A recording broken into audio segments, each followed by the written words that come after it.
Jean-François Mesplède, bonjour à nouveau. Belle et grosse activité pour vous. Vous venez de commettre un ouvrage, le grand dictionnaire des cuisiniers. Donc c'est vous qui l'avez écrit, préfacé par notre ami Pierre Gagnère, le régional de l'étape il y a une certaine époque. J'oserais dire 1,1 kg. 1,2 kg. 1,1 kg par 2, ça fait 2,2 kg. Tout augmente. Tout augmente, c'est vrai. C'est 928 pages, c'est 1100 biographies, c'est des histoires, des anecdotes, des souvenirs. C'est l'histoire d'une vie d'un chroniqueur gastronomique ? Oui, je pense que c'est le livre d'une vie parce que quand on me dit combien de temps ça a demandé, j'allais dire, entre 4 et 6 mois d'écriture ou de mise à jour, mais ça a demandé beaucoup plus de temps et des années pour recueillir des souvenirs, des témoignages inspirés par la confiance, des lettres inédites, des dédicaces, des choses comme ça, quoi. À ce propos, une anecdote d'un chef que vous aimeriez mettre en avant ? Écoutez, si ce n'est le chef, du moins l'anecdote.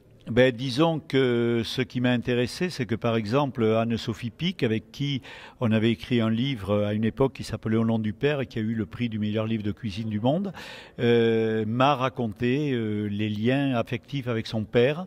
Et je trouve, j'ai été sensible à ça parce qu'elle l'avait rarement dévoilée, parce qu'elle est très pudique, et c'est vrai qu'elle me dit qu'il ne fermait jamais le restaurant et qu'un jour elle l'a vu à l'aéroport de Genève pour venir l'accueillir. Elle revenait des États-Unis et il avait fermé le restaurant pour aller chercher sa fille à l'aéroport. Je ne suis pas sûr qu'il y en ait beaucoup qui feraient ça. Disons, c'est un dictionnaire, donc on est par ordre alphabétique de chef.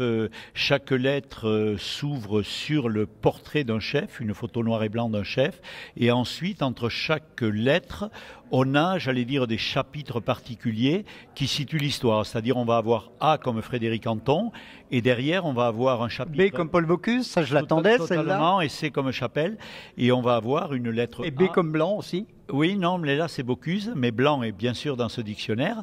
Et on a A comme ambassadeur, et je vais parler des chefs qui ont porté la bonne parole culinaire en Angleterre ou aux États-Unis.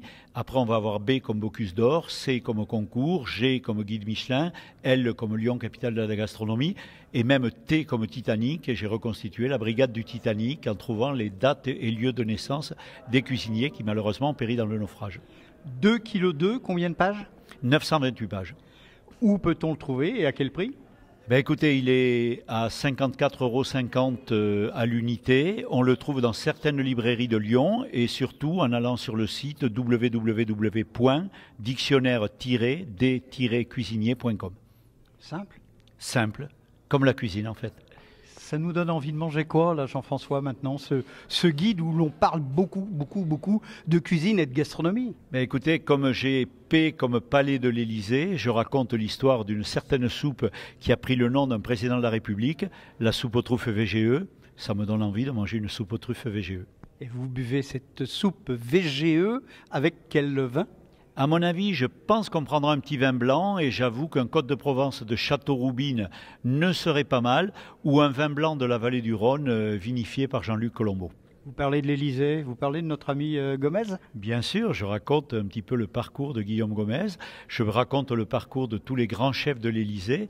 Et les meilleurs ouvriers de France pour la plupart. Voilà, pour certains, oui, et l'un d'eux qui s'appelle Bernard Vaution m'a confié qu'il avait servi 5 présidents de la République, mais qu'il n'avait jamais été aussi ému que quand il avait rencontré Paul Bocuse.